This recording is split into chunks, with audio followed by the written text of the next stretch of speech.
Thank you very much, and thank you for that intro. And this is like the worst angle. This is it's gonna be YouTube. It's gonna be tagged double chin. So I'm gonna try to keep it short and sweet, even though I brought a billion things up here. I'm gonna read two pieces. I've been doing this thing on my website, my blog, where I write a notes on type essay every day. It's at daniellester.com if you want to check it out. So they're little listy list essays, and it's really hard to write something every day, but that's why I did it, just to force myself to write. So I'm going to read one of those, and then I'm going to read something that's maybe a little bit more polished. Tomorrow I'm going to read. Tomorrow I'm going to publish notes on words that sound dirty but are not. Just want to be able to taste of that. Shaftesbury, Vermont.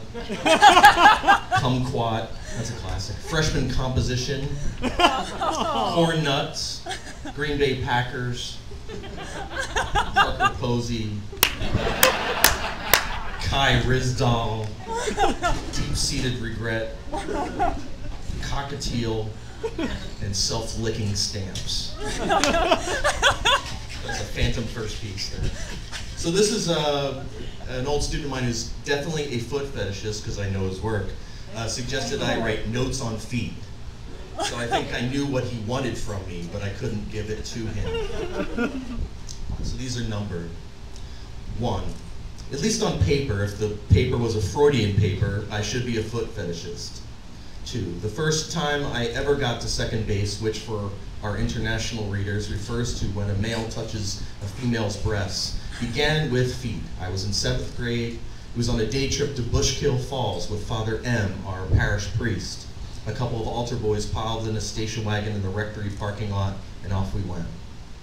3. Father M. would often take altar boys on trips to far-flung places. I remember one time Father M. called my mom. He wanted to take me on a cross-country drive to New Mexico, just me and him. My mother made up some excuse like we were going down the shore that weekend, but the truth was that she thought something didn't feel right handing off her son to stay in cheap hotel rooms to see the Rocky Mountains with a 300-pound Roman Catholic priest. 4. Bushkill was a one-day group trip, and so I got to go, and this time a girl came along. I think she was a special case maybe, a discipline problem at our school. I do remember she was older, in 8th grade, and she was womanly, with curves. 5. She spent the drive out, holding hands with another boy, who I seem to remember was not an altar boy. He was my age, but muscle-bound and tough. He might have beaten me up a few grades before. The couple might have even snuck kisses while Father M. went to get candy for us. 5A. Something must have happened to their romance while walking around the falls, or maybe she lost interest because on the long drive back, she joined me in the cargo area, just the two of us. 6. Oh, it's coming back to me now. She took a liking to me on the trip. I still don't remember anything else, the roar of water coming down or whatever, but there is this glimpse of us grabbing lunch at a picnic table. She took a liking to me, and I remember she was seductively eating a French fry in front of me. And man, I had no idea what to do about it. 7. So there we were in the back of the station wagon, and since no hanky-panky that could be seen through Father M's rearview mirror was allowed, she resorted to seduction by feet, bare feet. She slipped off her sneakers and ran her toes up and down my calves, covered by tube socks with red stripes. And I remember lying there, trying at once to pretend nothing was happening, chit-chatting with the altar boys and her jilted lover, and then focusing on the girl and those acrobatic feet, which seemed to envelop my whole leg. 8. Since I worked for the parish janitor, I had a set of keys to various closets and classrooms, and so when we got home, my Tootsie Tantalizer and I retired to the gymnasium, where I laid down a wrestling mat in the corner and we proceeded to kiss. 9. I didn't know what it meant to French kiss, let alone cuddle, so I went right down to business. I brought out her top. She helped me out and all. I remember this thing as entirely consensual, and I knew I should kiss her breasts, maybe even suck on them, so I planted my face right there. 9A. And then something happened, and I just want to say before we go any further that if what I saw then occurred to me now, it wouldn't be as big of a deal. 10. Her breasts were hairy, really hairy. There were hairs dotted all over her breasts with really long circles encircled around her nipples. 11. I remember feeling repulsion as I tried to do my best Gene Simmons impersonation on each headlight while my paramour cooed once or twice. At one point, a strand stuck on my tongue as I alternated between her now wet two daddy long legs. 12. Looking back, I give myself credit for committing to the performance. It seems to me you have to do that sometimes. Love is as much a performance as it is an instinct. 12A. One doesn't so much fake it as have a little faith that the feeling once you had would come back.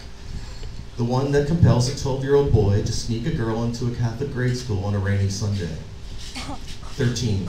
The feeling never did come back, or had a chance to come back, since we heard doors opening and closing in the gym proper. I now remember that we were in the anteroom used for games of duck, duck, goose with the little kids, and at one point we just quit what we were doing. 14. I don't think I ever saw her again. 15. I mean, that's what I want to write, in a way, just to add a little mystery or cliche. 16, she might have said hi to me out in the playground the next day. The division among grades was intense at Our Lady of Perpetual Help. It was like apartheid without the oppression and institutionalized racism and violence. 17, no one's really played a proper game of footsie with me. The incident at Bushkill Falls drove home a couple lessons. The lessons you learn and never have to apply. Breasts are sometimes as hairy as a Greek diner's owner's arms, and soggy naked feet can give a 12-year-old boy an erection, at least in a priest's crowded car, the windows fogged up with breath as wet as the outdoors.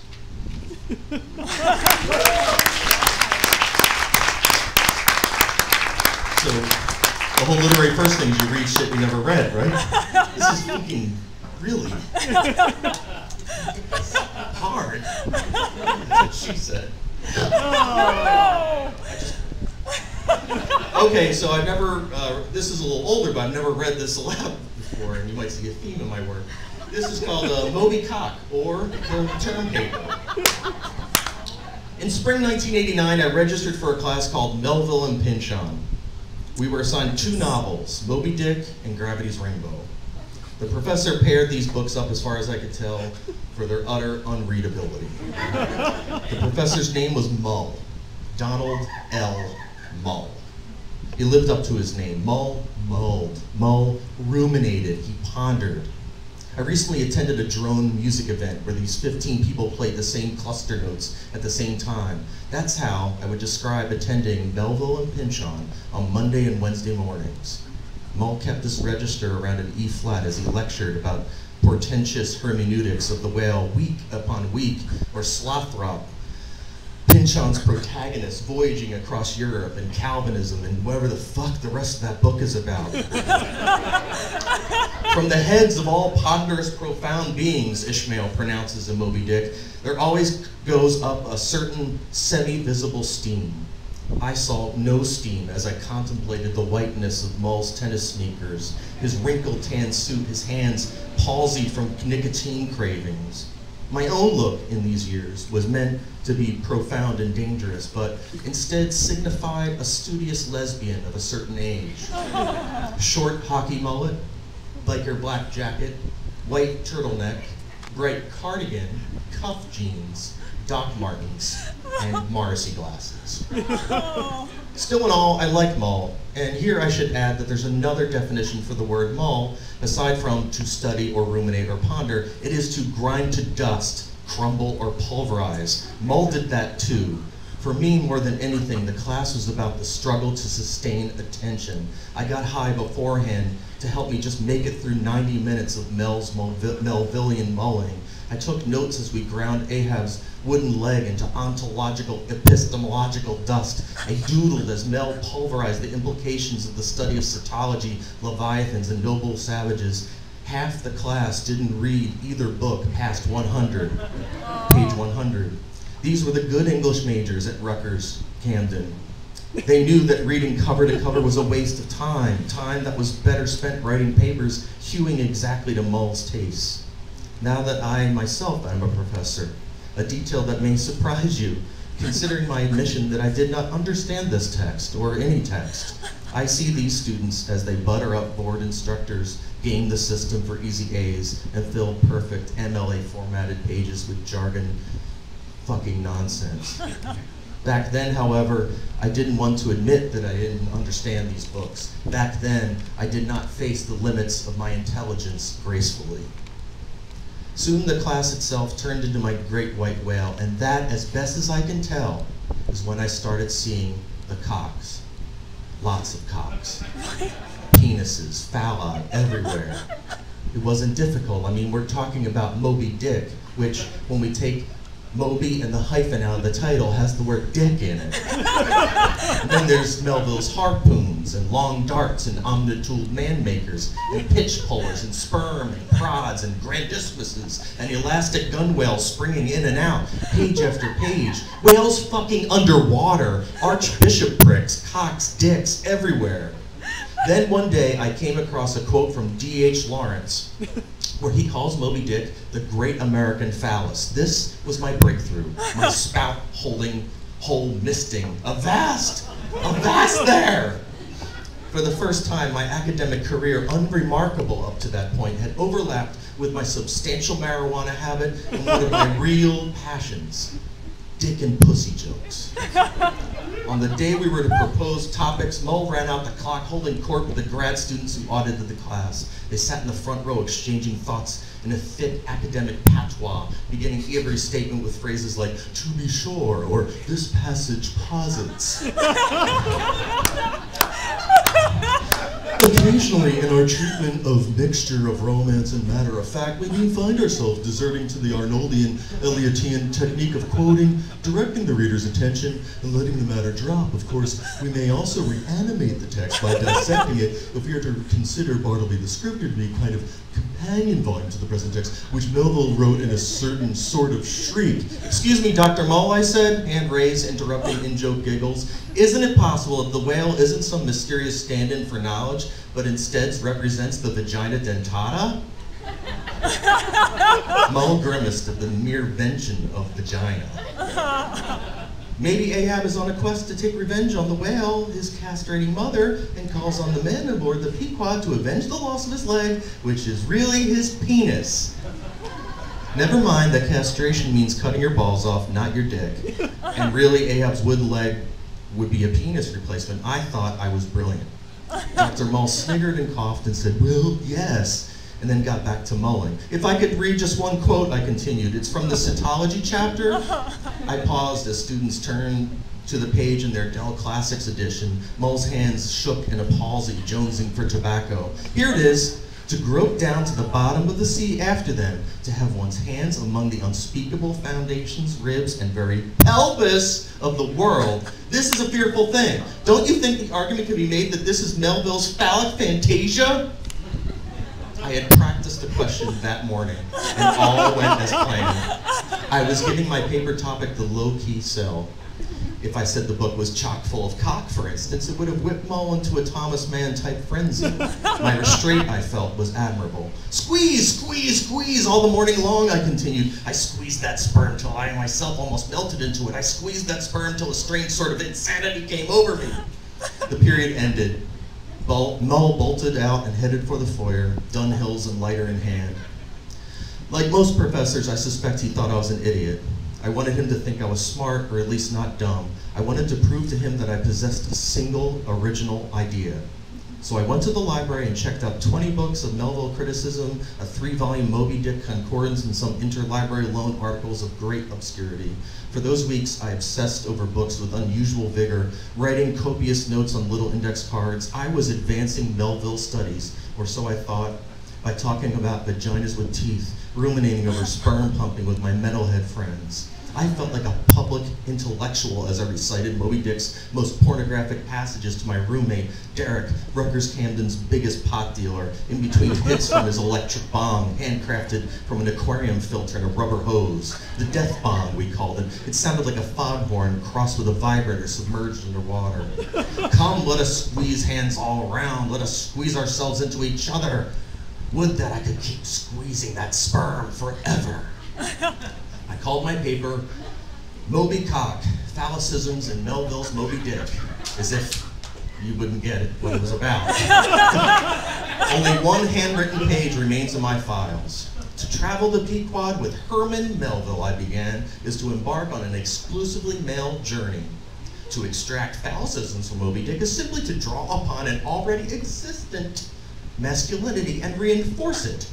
The phallus, erect and flaccid, attached and unattached, appears in many implied and hyperbolic forms in Moby Dick, semicolon. The archetypal male symbol appears not so much as a motif, but as a fundamental mark in a classic search for manhood. In the lounge of Armitage Hall, I showed off the final draft to a graduate student. She was beautiful. She had long, straight hair, and she looked like a 70s girl and seemed impressed, or at least acted that way. We didn't get to Pynchon's book until mid-April. The discussions had centered mostly on puns that none of us would have gotten unless Mull explained them to us. There are allusions to sex, I guess.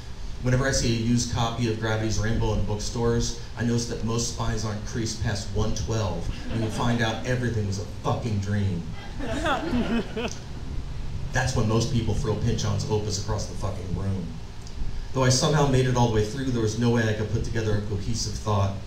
For the final exam, instead of trying to develop a theme, I decided to fill 3 blue books transcribing from memory a science fiction story my father had made up. He told it to me once in our backyard as we looked up at Jupiter with a telescope. It was a cross between 2001, A Space Odyssey, and Ayn Rand, and remains my father's sole literary effort. As we handed in our blue books, Mull handed back our graded papers. I remember he didn't look at me. Then again, he never looked at me. I received a C- from Moby Cock. A gentleman's C, as he called it in his comments. He didn't write much. He drank bourbon when he marked papers, someone once told me. I deserved the grade. The writing, I'm sure, was horrible, mechanically and on a thought level. And I can't help but wonder how I would have graded the paper myself. Would I have encouraged a Moby Cock paper topic? I mean, when we got to the part where Stubb, the second mate, dons the skin of a whale's penis and conducts some pagan ceremony, would I have said, my dear boy, sometimes a whale foreskin is just a whale foreskin? It would be 12 years until I saw Donald Mull again. By then, I was out of graduate school and living in Williamsburg. I met up with my college friend Kevin, who was screening a film he directed at the Anthology Film Archives. He just won the Slam Dance Film Festival. Its plot involves a junkie who cross-dresses to get smack. There, sitting at the table with Kevin in a Russian bar in the East Village, was a frail man in a light-colored suit and white sneakers. It was Mull. He'd given Kevin money for the film, which earned him the illustrious title of associate producer. We drank vodka shots and talked about good old Rutgers Camden, Henry James, and modern poetry. By this time, I had learned that Mull was, in fact, gay, that he loved cats, and his boyfriend's name was Titty. I didn't bring up Moby Cock since I doubted he would remember me, but he did. I enjoyed your comments in class, Mull said had he outdrunk me 2 shots to 1, particularly about the Melville. And then he said something else. I could tell you were a writer. I blushed. Such encouragement a decade after the fact had me floating across 2nd Avenue. What else do I remember about that night? I remember that Mull cussed like a sailor, that when it was time to go, I said, let us go then, you and I. And Mull recited the rest of Eliot's Prufrock for me. I remember that he held my arm as we crossed 2nd Avenue, that I helped him with his coat as he took a seat. At that, when the movie started, and the white projector beam hit his face just so, he grinned proudly, a grin he would hold until the final credits. Thanks.